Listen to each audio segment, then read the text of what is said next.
The message arrived at dawn. Queen Elena Carter stood in the war room beneath London, watching the holographic translation flicker across 36 screens. 72 hours. That was all the Kryvon Empire offered. Surrender unconditionally or watch Earth burn from orbit. Your Majesty, we can't trust them. General Brooks slammed his fist on the table.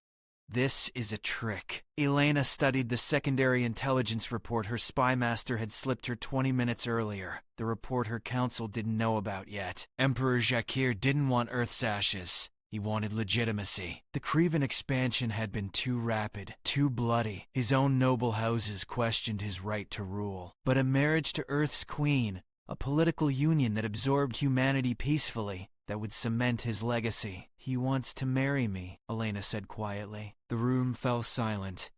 Brooks recovered first. Absolutely not. You're not a bargaining chip. I'm exactly that, General. I'm the constitutional monarch of a dying planet. She met his eyes, and I'm the only card we have left to play.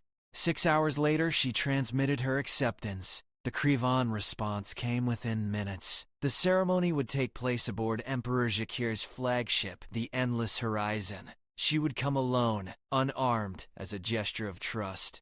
The war would end the moment their union was sealed. Her shuttle launched at midnight. Elena wore the white dress her mother had worn, the crown jewels of 5 abolished European monarchies woven into her hair. She looked every inch a queen, surrendering with grace. But beneath the silk, pressed against her spine, was a chip no larger than a fingernail. Protocol Omega, the thing they swore they'd never use. The Endless Horizon swallowed her shuttle like a beast consuming prey. Kryvon guards, towering and scaled, escorted her through corridors that pulsed with bioluminescent light. Everything about their ship whispered of organic technology, of a civilization that had mastered flesh and bone as engineering materials. It made her skin crawl. Emperor Jakir waited in a cathedral-sized chamber. He was magnificent and terrible, his crest blazing cobalt blue, his 4 arms draped in ceremonial silks that cost more than a Earth city. His smile revealed rows of serrated teeth. Queen Elena, you honor us with your wisdom. Let's skip the pleasantries, Emperor. My people are dying. You promised peace, and you shall have it. He gestured, and a Kryvon priest approached with binding chains. Ceremonial, she hoped. The moment you become my consort, Earth joins the Empire. Your military will disarm, your governments will dissolve, but your people will live. The chains weren't ceremonial. They locked around her wrists with a magnetic hum that vibrated through her bones. Elena's heart hammered, but she kept her face calm. This wasn't part of the agreement. Zakir's smile widened. The agreement was peace. I never specified the terms of your personal freedom. You will remain here as my honored guest. Insurance against human treachery. A hostage. He'd turned her into a hostage the moment she stepped aboard. The priest began chanting in the Kryvon tongue, words that sounded like rocks grinding together. The guards positioned themselves at every exit. Elena closed her eyes and thought of the chip against her spine. She thought of the words General Brooks had whispered as she boarded the shuttle. If this goes wrong, if he betrays you, activate it. God help us all, but activate it. She shifted slightly, pressing her back against the pillar behind her. The chip was designed to activate on specific pressure and heat. Her skin warmed it. Her weight triggered the concealed switch. Somewhere in deep space, in a vault that officially didn't exist, an automated system received a signal 9 words long. By the time the Kryvon priest finished his chant, the locks were already disengaging. The cryopod opened with a hiss that echoed through the frozen chamber. Captain Darius Kane had been asleep for 17 years. His last conscious memory was fire and screaming, was blood on his hands and the horror in his commanding officer's eyes. They'd told him the war was over. They'd lied. The pod's medical systems flooded his body with stimulants and oxygen-rich blood. His eyes opened. Above him, a holographic display showed Queen Elena in chains, showed the Kryvon flagship's position, showed a countdown, 12 hours until Earth's official surrender. A figure materialized beside his pod. Colonel Lisa Grant, head of Special Operations, looked older than Kane remembered. Harder. Welcome back, Captain. I'm sorry it came to this. Kane sat up slowly. His muscles screamed but obeyed. They'd kept him in condition, rotating the stasis cycles to prevent atrophy. Someone had always known they might need him again. The Queen? Hostage. They played her. We've got a stealth ship ready. Hand-picked team. Your mission is extraction and maximum disruption of Crivean command structure. Grant's face was stone. Rules of engagement or whatever you deem necessary. Kane stood. They'd left his armor in the locker beside the pod. Black composite that drank light. Designed for psychological impact as much as protection. The things I did during the colony wars, Colonel. The things that made you put me in that box. You sure you want that again? The Kryvon Empire has 400 ships in our system. They've got us beaten on every metric. We don't need a soldier, Captain. We need a monster. She met his eyes. We need the god of battle. Kane finished sealing his armor and reached for his weapons. The knives first, 9 of them in various sizes. Then the compact rifle, the sidearm, the electronic warfare kit. Finally, the mask. When he pulled it on, Darius Kane ceased to exist. Only the mission remained. Then let's give them a god. The stealth ship Shadow Protocol slipped through Kryvon patrols like smoke through fingers. Kane studied the flagship's schematics while his team prepped equipment. 6 operators, the best humanity had. They'd volunteered, knowing the odds. Extraction from the heart of an enemy fleet with the Kryvon Emperor's prize hostage. Suicide mission didn't begin to cover it. Insertion point is here. Kane highlighted a waste disposal port. Kryvan biology requires massive organic matter recycling. The port's shielded from sensors but large enough for human entry. Lieutenant Marcus Webb grimaced. We're going in through the garbage? We're going in where they don't expect us. Where their pride won't let them guard properly. Kane zoomed in on the cathedral chamber where Elena was held. The Queen's in the ceremonial center, 16 guards minimum, possibly the Emperor himself. We have one advantage.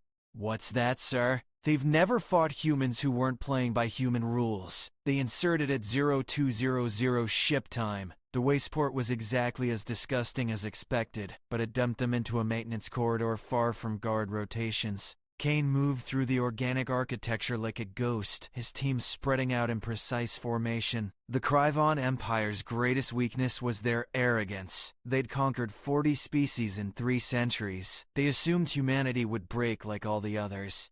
The first guard died without seeing Kane's face. One moment the corridor was empty, the next, there was a knife in the Kryvon's throat, and his body was being dragged into the shadows. Kane positioned the corpse carefully, seated against the wall, eyes open, expression frozen in surprise. When the next patrol found it, they'd see a warrior killed without warning, without struggle. The fear would spread. He moved deeper into the ship, leaving bodies in his wake, each one staged differently. One hanging from overhead pipes, another slumped over a control panel with a message carved into the desk, "Your Emperor is a liar." A third posed in a mockery of prayer in their own shrine room. The Kryvon crew began to panic. Their communications lit up with confused, frightened chatter. How many humans were aboard? How had they penetrated this deep? Their sensors showed nothing. Their guards were dying in secured corridors. One operator, they kept insisting. Their instruments detected only one human biosignal moving through the ship. Kane heard their fear and smiled behind his mask.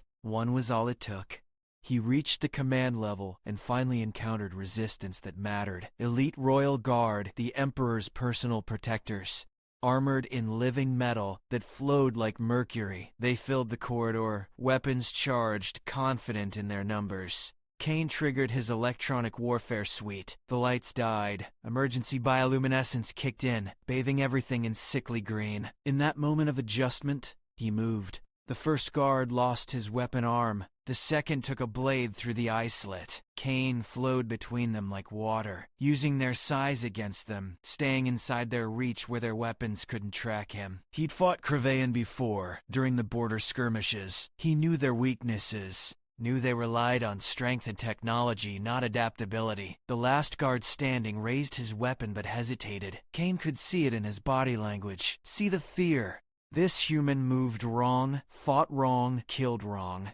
The guard's training hadn't prepared him for something that fought like a devil. Kane shot him through the throat and kept moving. The cathedral chamber lay ahead. He could hear voices inside, could hear Elena responding to questions in that calm, measured tone she used for diplomatic functions. She was buying time, staying alert, waiting for the chance that might never come. Kane signaled his team. They materialized from access corridors, taking positions around the chamber's perimeter. Webb placed breaching charges on secondary entrances. Lieutenant Sarah Kim set up a suppressing fire position. They worked in perfect silence, trust earned through 100 operations together. Then Kane kicked in the main door. The chamber erupted in chaos. 16 guards spun toward the entrance, weapons rising. Emperor Jakir stood from his throne, all 4 arms spreading in challenge. Elena's eyes went wide behind her chains. Kane threw a flashbang and entered the storm. The first 3 guards died in the initial confusion, Kane's bullets finding gaps in armor with inhuman precision. He rolled beneath return fire, came up behind a pillar, dropped 2 more with his sidearm. His team poured in through breached entrances, catching the guards in crossfire. But the Royal Guard were elite for a reason. They adapted fast, forming a defensive perimeter around Jakir, their weapons tracked with deadly accuracy. Kane felt a round graze his shoulder, another crater the pillar beside his head. He pulled a knife and charged. The Kraven expected tactics, expected human caution. They didn't expect a single operative to rush their defensive line with nothing but a blade. Kane slid under their firing arc, came up inside their formation and started cutting. Armor joints, weapon power feeds, nerve clusters he'd memorized from Kryvion anatomy files. He turned their defensive formation into a liability, using bodies as shields, staying so close they couldn't shoot without hitting each other. Emperor Jakir watched his elite guard fall and finally understood what he was facing. This wasn't a soldier. This was something Earth had kept locked away, something they'd feared to unleash. His crest flared bright red, the Krivon's signal for genuine terror. "What are you?" Jakir breathed. Kane dropped the last guard and turned to face the Emperor. Blood dripped from his armor, none of it his own. Behind his mask, his voice came out distorted, mechanical. "I'm what happens when you break the rules of civilized warfare. I'm what my people created when they needed to win at any cost. I'm the reason they put me in a box for 17 years. He advanced slowly, deliberately. "I'm the god of battle, and you made them wake me up." Zakir drew his ceremonial blade, 4 arms moving in perfect coordination. He was emperor for a reason, trained since birth in combat. He lunged with speed that would have surprised most humans. Kane sidestepped and broke 2 of his arms. The emperor screamed, collapsing to his knees. Kane kicked away the blade and pressed his sidearm against Jazir's crest. "I could kill you. Should kill you. But dead emperors become martyrs." He leaned close, making sure Zakir saw his eyes through the mask. "You're going to live with what happened here. You're going to tell your empire that 1 human did this. 1. And you're going to imagine what we could do if we unleashed 1,000 like me." He pulled the trigger. The shot passed millimeters from Jakir's head, close enough to singe scales. The Emperor flinched, whimpered. Kane had broken him more thoroughly than any death could. Webb was already freeing Elena, cutting through her magnetic chains with a plasma torch. She stumbled when they released, and Kane caught her. Up close, he could see she was younger than he'd expected. Mid-20s, maybe. Too young to carry the weight she'd accepted. "Your Majesty, we need to move." Elena stared at him with something between awe and horror. "You're real, Kane. They said you were a myth. Myths don't bleed, ma'am. Can you run?" She nodded, finding her balance. His team formed up around them, already moving toward the extraction point. Behind them, Jakir remained on his knees, surrounded by his dead guards, the image of Kryvon invincibility shattered. The retreat was chaos. Alarms shrieked through every corridor. Kryvon soldiers poured toward the cathedral, but Kane's team had planned for this. Demolition charges detonated throughout the ship, sealing corridors, venting atmosphere in non-critical sections. The endless horizon descended into controlled panic. They reached the waystport just as Kryvon reinforcements cut off their primary route. Kane sent his team ahead with Elena, while he laid down suppressing fire. Rounds pinged off his armor, one catching his leg, another cracking his helmet. He kept shooting, giving them the seconds they needed. Webb grabbed his arm and hauled him into the port. They fell through the disposal chute in a tangle of limbs and weapons, splashing into the collection tank below. The Shadow Protocol's grappling clamps caught them, hauled them aboard. They were clear and accelerating before the Kryvon could reorganize. Elena sat in the cramped crew compartment, still wearing her torn wedding dress, watching Kane remove his helmet. His face was younger than she'd expected, but his eyes were ancient. They'd seen too much, done too much. These were eyes that had stared into the abyss and become comfortable there. "Thank you," she said quietly. "Don't thank me yet, Your Majesty. What I did back there, what I am, it's going to have consequences. You saved my life. Saved Earth. I showed them that humanity is willing to be monsters to survive. That changes everything." He met her gaze. "They put me in cryo because I couldn't stop after the fighting was done. Because I enjoyed it. Do you understand? I'm not your hero. I'm your necessary evil." The communication panel chimed. General Brooks appeared on screen, relief flooding his face. "Your Majesty, thank God." "Captain Kane, mission accomplished?" "The Emperor lives, sir. Wounded, humiliated, but alive. The flagship is damaged, but functional." Kane's voice was flat, professional. "I estimate Kryvon High Command will be receiving my message shortly." He was right. Within the hour, Emperor Jakir transmitted his unconditional peace offer. Total withdrawal from Earth's system. Recognition of human sovereignty. Formal apologies. The terms were so favorable that human negotiators initially suspected a trap, but the Kryvan military understood what had happened. One human operative had infiltrated their flagship, killed their elite guards, and broken their emperor. The psychological impact rippled through their entire command structure. If humanity had been holding back warriors like Kane, what else were they capable of? How many more monsters waited in cryosleep? The peace treaty was signed within a week. Earth celebrated in the streets, hailing Queen Elena as the savior who'd ended the war through courage and sacrifice. They built statues of her, wrote songs about her bravery. Nobody mentioned Kane. Officially, the rescue mission never happened. The Kryvon didn't speak of it either, too ashamed to admit how thoroughly they'd been defeated. Kane stood in the debriefing room, facing Colonel Grant and a panel of officials who couldn't quite meet his eyes. "Captain, you've done humanity an immeasurable service," Grant began. "But you understand the situation. You want to put me back in the box. We can't. The cryo process has limits. You've used your allocation." She paused. "But we can't have you operating freely either. What you're capable of, the things you're willing to do, it's incompatible with peacetime society." Kane had expected this, had known from the moment he woke up that there was no going back to a normal life. You couldn't unleash a god of battle and then ask him to attend dinner parties. "What are you proposing?" "Deep space assignment. Research outpost on the frontier. Isolated, autonomous. You'd have a team, resources, purpose, just far from civilian populations. Exile, in other words. Comfortable exile, but exile nonetheless." Kane considered arguing, then realized he didn't want to. The thought of trying to fit back into normal human society made his skin crawl. He'd seen too much, done too much. He belonged in the dark places now. "I accept. One condition. Name it. If you need me again. If another crisis comes that requires someone willing to be the monster, you ask. No tricks, no forced activation. You ask, and I decide." Grant nodded slowly. "Agreed." Queen Elena requested a private audience before his departure. They met in a garden beneath London, in a space that had somehow survived the war intact. She looked different in civilian clothes, younger and more vulnerable. "I wanted to thank you properly," she said, away from cameras and officials.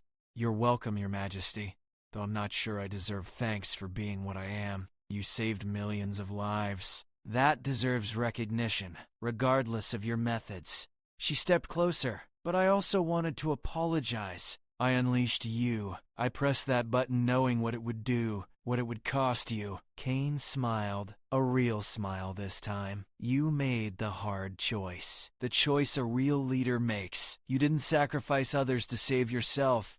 You sacrificed yourself to save others. When that failed, you played your last card. He gestured at the garden. The city beyond. This still exists because you had the courage to do both. And now you pay the price for my decision. We all pay prices, Your Majesty. At least mine comes with a purpose. He turned to leave, then paused. The Kryvon Empire will remember what happened. They'll tell stories about the human monster who walks through walls and kills like a demon. Some will want revenge.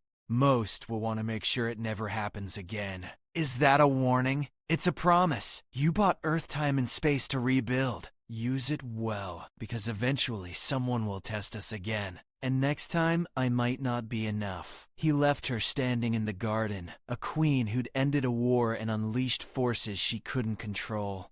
In the months that followed, Elena proved herself worthy of her crown. She rebuilt Earth's defenses with a focus on technology and tactics that wouldn't require monsters. She established diplomatic relations with species the Kryvon had oppressed, building alliances through compassion rather than fear. But she never forgot the man in the black armor, the god of battle who'd saved her life and then accepted exile rather than inflict his presence on the world he protected.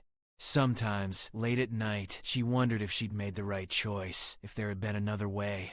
Then she'd remember Zakir's face, remember the terror in his eyes, and she'd know the truth. Sometimes the only way to end a war was to show your enemy something so terrible they'd rather have peace than risk facing it again. Sometimes you needed a monster. Cain settled into his exile on Research Station 17, a facility at the edge of explored space. His team consisted of volunteers, specialists who understood what he was and accepted it. They studied alien ruins, cataloged unknown species, mapped dangerous sectors, useful work that kept him far from population centers. But he kept his armor maintained, kept his weapons ready, kept training with the discipline of a man who knew he'd be needed again someday. Because humanity had shown the galaxy its monster, and that couldn't be undone. The knowledge would spread. Other species would wonder if Earth had more like him.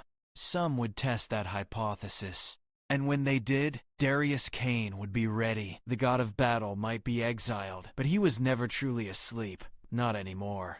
Elena had opened that door, and there was no closing it again. Humanity would have to live with the consequences, good and bad. In the end, that was the real price of peace. Not just the lives lost or the cities damaged, but the knowledge of what they were willing to become to survive. They'd kept Cain locked away because he represented humanity's darkest capabilities. Now the entire galaxy knew those capabilities existed. The war was over. But in ending it, they'd reveal the truth about themselves that could never be hidden again. Humanity would do whatever was necessary to endure. They would unleash gods and monsters, would embrace the darkness, would become the thing their enemies feared most, and they would call it victory.